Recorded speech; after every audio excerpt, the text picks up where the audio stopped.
Assalamualaikum warahmatullahi wabarakatuh. Apa kabar seluruh siswa kelas 5A dan 5B SDIT Harunia yang Ustazah sayangi dan Ustazah cintai? Mudah-mudahan di hari ini kalian mendapatkan banyak limpahan kenikmatan dari Allah Subhanahu wa taala dan senantiasa dijaga dari segala mara bahaya. Amin ya rabbal alamin. Anak-anakku sekalian, kali ini kita akan melanjutkan video pembelajaran pendidikan agama Islam dan budi pekerti bersama Ustazah Hatni. Mudah-mudahan di video kali ini kalian bisa menyimaknya dengan lebih mengerti dan kalian bisa menjalankan kebaikan-kebaikan yang ada di dalamnya. Oke, seperti biasa, sebelum kita lanjut, kita baca sama-sama membaca basmalah. Bismillahirrahmanirrahim. Oke, anak-anakku sekalian, di video kali ini kita masih akan melanjutkan tentang pelajaran 3, yaitu cita-citaku menjadi anak soleh. Nah, di video sebelumnya Ustazah sudah sampaikan ada 3 ciri dari anak soleh itu. Nah, di video kali ini Ustazah akan mengulang kembali ciri-ciri itu, namun lebih rinci supaya kalian bisa lebih memahami dan bisa mengingatnya lebih lama. Yang pertama, ciri dari anak soleh itu adalah jujur. Nah, jujur secara bahasa artinya lurus hati, tidak berbohong, tidak curang, dan ikhlas. Jadi, secara bahasa, arti dari jujur itu lurus hati, tidak mencela-mencele, tidak lurus hati itu baik gitu ya. Kemudian tidak berbohong, tidak curang, dan juga senantiasa ikhlas. Sementara jujur secara istilah artinya keselarasan atau kesesuaian antara ucapan, tindakan, dan kenyataan. Jadi kalau misalnya kita bilang saya sudah baca doa sebelum makan Ustazah. Nah, artinya ketika kita mengatakan bahwa kita sudah melakukan baca doa sebelum makan, maka apa yang kita katakan itu sesuai dengan kenyataannya, ya, sesuai dengan tindakannya, tidak hanya sekedar ucapan tapi ternyata tidak sesuai dengan tindakan dan kenyataan. Nah, perilaku jujur harus dipraktekkan dalam kehidupan sehari-hari. Contohnya, yang pertama, jujur kepada Allah Subhanahu wa taala. Nah, bagaimana cara kita jujur kepada Allah Subhanahu wa taala? Yaitu dengan cara mengakui semua kenikmatan yang Allah berikan. Jadi jangan kita bilang misalnya kita hari ini diberikan karunia oleh Allah berupa kecerdasan, kepintaran. Kemudian kita bilang, oh, kami bisa ngerjakan ini karena kami les, karena kami belajar sampai malam. Bukan gitu. Tapi kita akui bahwa kecerdasan yang kita miliki itu yang pertama kali adalah karena Allah yang memberikan kemampuan, kemudahan kepada kita untuk memahami setiap pelajaran sehingga kita bisa menjadi anak yang cerdas, ya. Karena tidak ada anak yang bodoh. Yang ada itu hanya anak yang malas belajar, malas baca, hanya ada itu. Semua anak itu pintar, semua orang yang Allah ciptakan itu pintar, ya. Nah, jadi jangan kita sombong dengan apa yang kita miliki, karena pada dasarnya setiap yang kita miliki itu semuanya adalah pemberian Allah Subhanahu wa taala. Yang kedua, jujur kepada diri sendiri. Nah, bagaimana caranya? Yaitu dengan cara tidak membohongi diri sendiri dan menjauhi perilaku munafik. Nah, maksudnya dengan cara tidak membohongi diri sendiri itu, maksud membohongi diri sendiri itu, misalnya hari ini kita bilang sama teman kita bahwa kita ingin kita selalu belajar setiap hari. Nah, namun pada kenyataannya kita tidak melakukan itu, ya. Jadi kita membohongi diri kita. Padahal kita tidak melakukan apa yang kita ucapkan. Ya, ini tidak boleh. Perilaku munafik ini juga harus dijauhi. Munafik itu kan apa yang diucapkan tidak sesuai dengan kenyataan. Itu adalah perilaku munafik. Nah, ini yang harus kita bilang. Kita nyuruh orang, kau nih sholat lah, padahal diri kita sendiri tidak sholat. Nah, itu tidak boleh. ya. Nah, kemudian yang ketiga, jujur kepada orang lain. Caranya bagaimana? Caranya senantiasa berkata dan berbuat jujur kepada orang lain. Adapun manfaat dari perilaku jujur, jika kalian menjadi anak yang jujur, maka kalian akan mendapatkan pahala dari Allah Subhanahu wa taala, memperluas pergaulan, membangun kehidupan masyarakat yang tentram dan damai, serta mendapatkan kepercayaan orang lain.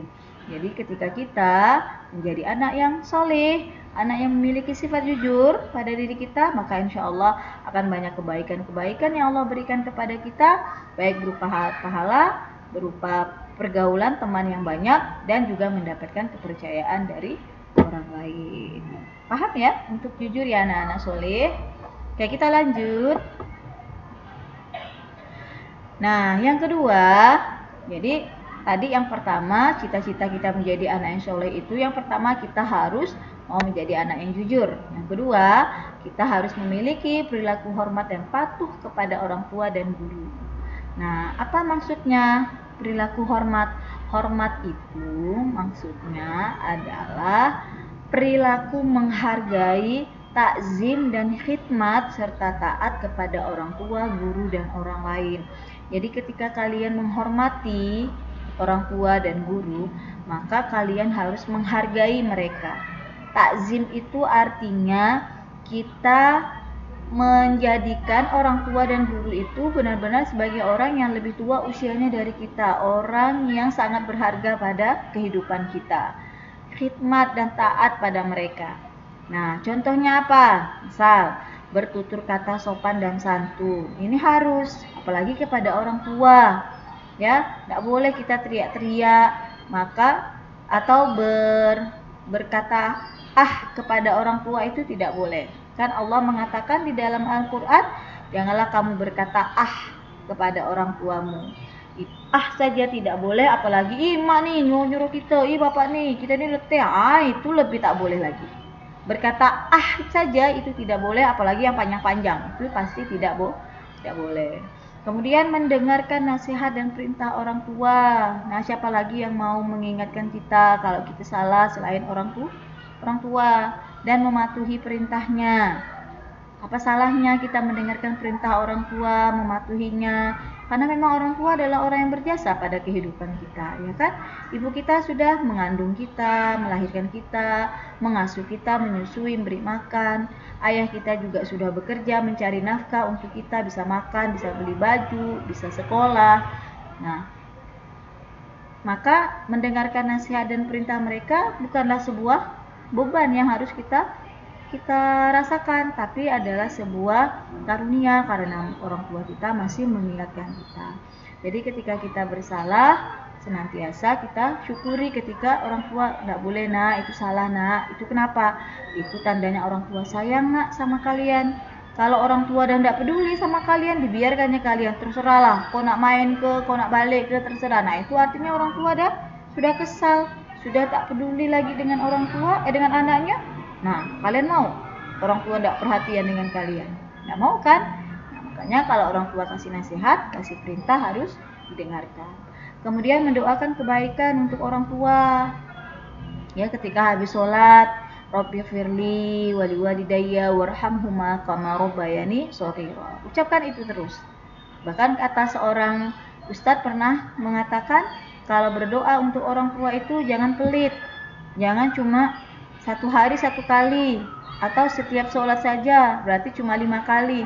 Tapi senantiasa ketika kita mendapatkan misalnya dikasih uang sama mama kita atau sama bapak, maka ketika bilang makasih mak, makasih pak, lanjutkan dengan Rabbi firli wali walidayya warhamhuma kama rabbayani shaghira. Ya Allah, sayangilah orang tuaku sebagaimana mereka menyayangiku ketika waktu aku kecil, ya.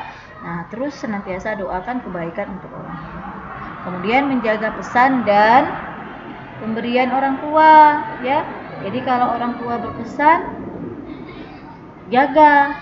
Misalnya, nak jaga ya nak rumah, jangan pergi kemana-mana. Nah, jangan pergi kemana-mana kalau disuruh jaga rumah, karena itu adalah pesan dari orang tua. Dan yang terakhir, cara kita hormat dan patuh kepada orang tua adalah melaksanakan wasiat yang ditinggalkan orang tua dengan penuh keikhlasan. Jadi kalau misalnya nih, misal ada orang tua kita yang sudah meninggal, kemudian sebelum meninggal mereka berpesan, "Nak, nanti kalau udah besar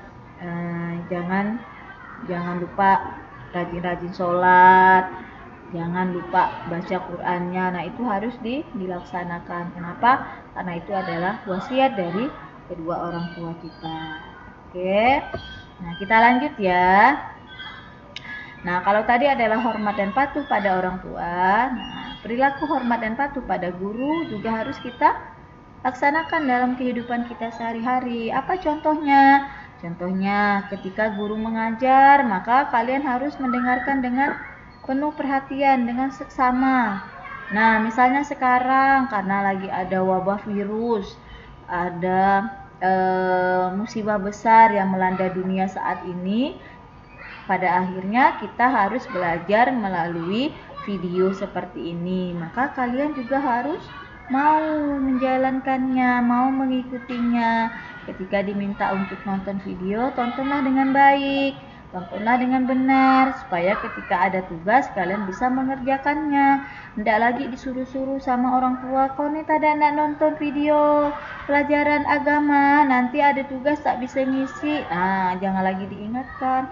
Kalian sudah kelas 5, sudah mulai besar ya, sudah bisa membedakan mana yang baik, mana yang buruk. Nah, jadi seriuslah ketika kalian mengikuti pelajaran, baik tatap muka langsung atau pada saat sekarang melalui video pembelajaran.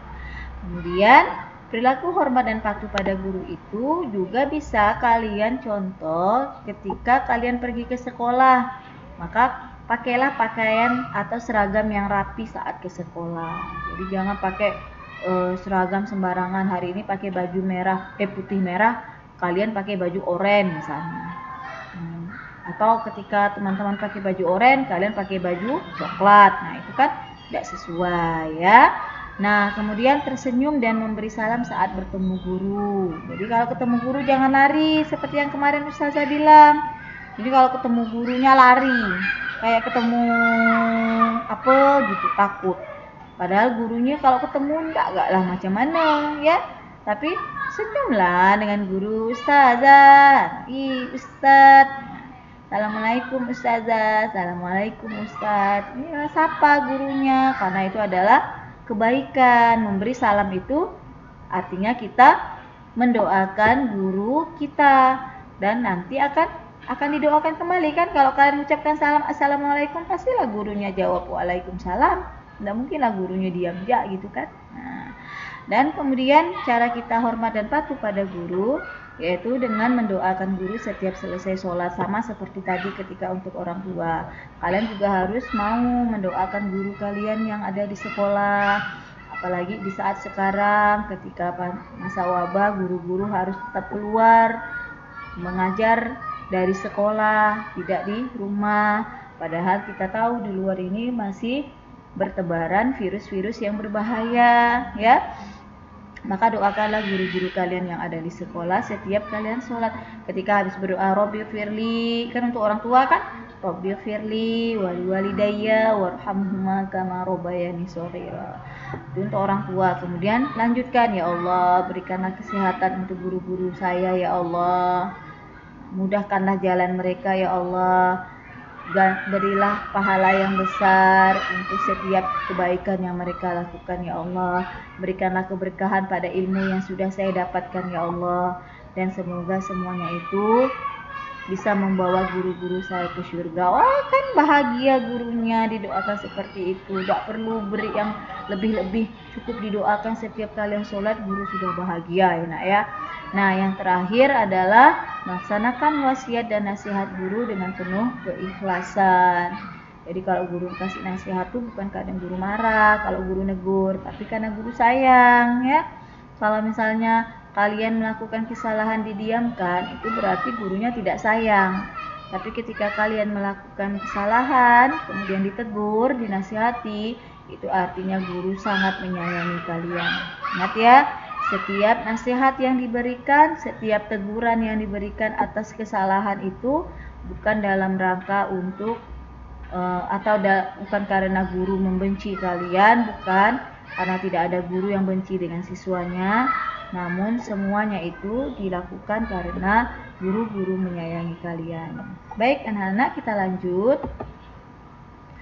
Nah, manfaat perilaku hormat dan patuh, yang pertama mendapat pahala dari Allah Subhanahu wa taala. Ini sudah jelas ya. Yang kedua, menjadi pintu ampunan atas dosa-dosa yang telah dilakukan. Jadi kalau kalian hormat dan patuh pada orang tua dan guru, insya Allah semuanya itu akan menjadi pintu ampunan atas dosa-dosa yang telah kita lakukan. Yang ketiga, mendapat kedudukan dan derajat yang tinggi di surga, ya, karena tadi mendapat pahala yang banyak dari Allah Subhanahu wa taala. Yang keempat, mendapatkan kasih sayang dari orang tua dan guru. Yalah kan, kalau kita senantiasa hormat dan patuh pada orang tua dan guru, pastilah orang tua dan guru sayang sama kita, ya kan? Nah, kemudian yang kelima, mendapatkan ketenangan hati dan jiwa. Kenapa? Karena kita sudah mematuhi, menghormati orang tua dan guru. Setiap yang disampaikan kita ikuti. Takkanlah orang tua sama guru marah-marah dengan kita kan? Nah, artinya ketika kita sudah mematuhi dan menghormati mereka, maka ketenangan hati dan jiwa akan muncul dalam diri kita. Yang keenam, mendapatkan ilmu yang bermanfaat. Yang ketujuh, mendapat keberkahan hidup. Dan yang kedelapan, mendapatkan ridho Allah Subhanahu wa taala. Kenapa? Karena ridho Allah terletak pada ridho kedua orang tua. Jadi kalau kalian hormat dan patuh pada orang tua terutama ya, maka ketika orang tua sudah ridho pada kalian, insya Allah ridho Allah juga akan menyertai kehidupan kalian. Oke, kita lanjut ya. Nah, ciri anak soleh yang ketiga adalah perilaku saling menghargai. Nah, di sini secara bahasa perilaku saling menghargai diartikan sebagai menghormati dan memberi apresiasi. Menghargai secara istilah artinya menghormati kondisi, pikiran, gagasan, dan anggapan yang berbeda dengan orang lain. Adapun penerapannya dalam kehidupan sehari-hari, ini contohnya yang pertama, menghargai pendirian orang lain. Ya, jadi kalau misalnya orang, misalnya gini, yuk kita habis ini kita main yuk. Enggak kami enggak mau main. Habis maghrib kami mau ngaji. Tak apa-apa, bahas bentar ya. Pokoknya kami mau ngaji, enggak mau main. Nah, kita hargai pendirian orang lain, jangan memaksakan pendirian kita, ya. Kemudian menghargai keyakinan orang lain. Di video sebelumnya sudah saya jelaskan ya. Jadi ketika kita punya teman yang berbeda keyakinan atau berbeda agama dengan kita, maka hargailah agamanya. Enggak usah kita paksa untuk mengikuti agama kita atau mengikuti aturan kita. Dan yang ketiga, menghargai pendapat orang lain. Ini ketika kalian sedang berdiskusi dengan teman-teman atau lagi bermusyawarah dengan orang tua di rumah dan saudara di rumah, maka ketika ada yang menyampaikan pendapat, kalian harus hargai, harus hormati pendapat itu. Oke, paham ya sampai di sini anak-anak soleh dan solehah? Nah, manfaat perilaku saling menghargai, yang pertama bisa menjaga kerukunan, nggak berantem terus karena saling menghargai kan, saling menghormati satu dengan yang lain. Yang kedua, mempererat silaturahim. Yang ketiga, mencapai tujuan bersama. Dan yang keempat, dihargai orang lain. Kenapa kita dihargai orang lain? Karena kita menghargai orang lain. Jadi setiap kebaikan yang kita lakukan akan kembali juga kepada kita kebaikan yang sama. Nah, baik anak-anak, demikian penjelasan Ustazah tentang pelajaran cita-citaku menjadi anak soleh, yaitu memiliki sifat jujur, hormat dan patuh pada orang tua dan guru, serta memiliki sifat saling menghargai. Mudah-mudahan bisa kita lakukan dan kita jalankan dalam kehidupan kita sehari-hari, dan semoga semuanya itu akan mendapatkan pahala kebaikan dari Allah Subhanahu wa taala. Baik anak-anak, terima kasih karena sudah menonton video pembelajaran kali ini hingga selesai. Semoga kalian bisa pahami dan kalian mengerti apa yang Ustazah jelaskan. Kita tutup bersama dengan membaca hamdalah. Alhamdulillahirabbil alamin. Assalamualaikum warahmatullahi wabarakatuh.